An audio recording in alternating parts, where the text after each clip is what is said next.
We go every year, the same hotel, normally the weekend after Labor Day. This year we went a week early because of his work schedule. We were literally walking to the beach at like 11:30, waiting for the sun to come out, paid for late checkout because he wanted to go see the ocean before we could go home.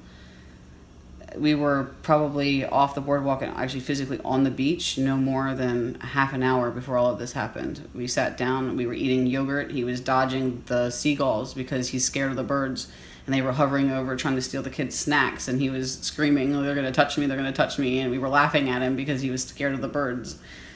And then we got in the water because the kids wanted to go play, and I don't know, I think I had like a feeling, like, you know, something just felt weird, but you couldn't like put your finger on it, you know.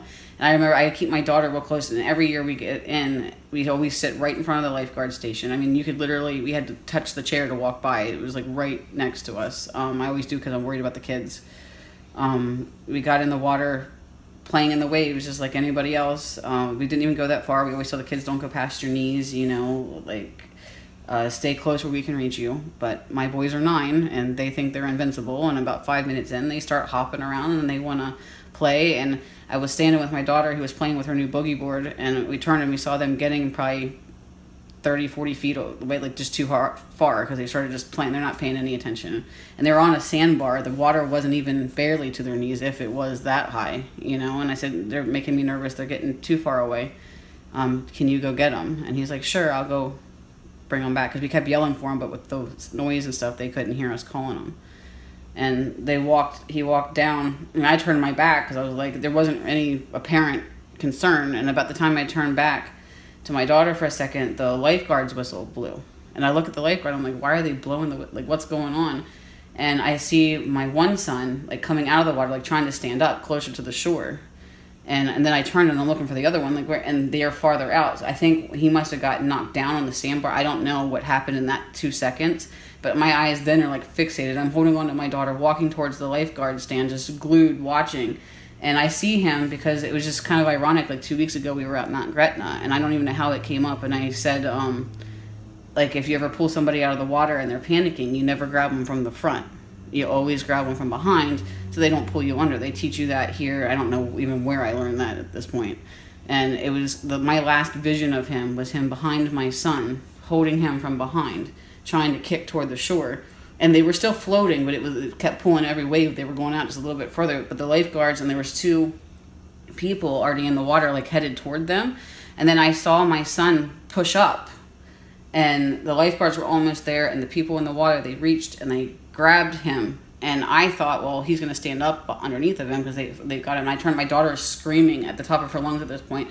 And once I saw them take my son, I turned to her and I said, it's okay, they've got him, they're okay. And the only thing I can figure is in that 2 seconds when he must have pushed him up, and per my son's story to the detective, that when he pushed him up under the water to keep his face out from the wave that was coming in, he pushed himself down into the undertow because nobody even saw him. Like, it wasn't intentional. The lifeguard doesn't even remember seeing him. The people in the water don't remember seeing him. They all looked at me when he came out because they came out as a group, like not even 2 minutes later. They weren't far from the ocean, like, or from the edge of the shore. They were right there. Like, it didn't take the 2 minutes for them to walk out of the water. And I look back, and I'm thinking the guy that had helped lift my son out was really tall, and my husband's only like 5'9", so I like stepped aside because I wanted to see if he was okay. And then I realized he's not behind him, and I looked at the lifeguard and said, "Where's my son?" Who's like gasping for air at this point. I said, "Where's Hany? What happened? Where'd Hany go?" And he's like this, and I looked at the lifeguards and said, "My husband didn't come out. Like, go back. You know, like he's not here. He's still in the water." And we're looking, and there's no sign of anything. I've never seen people move so fast. I mean, they tried so hard. You know, they flew. Down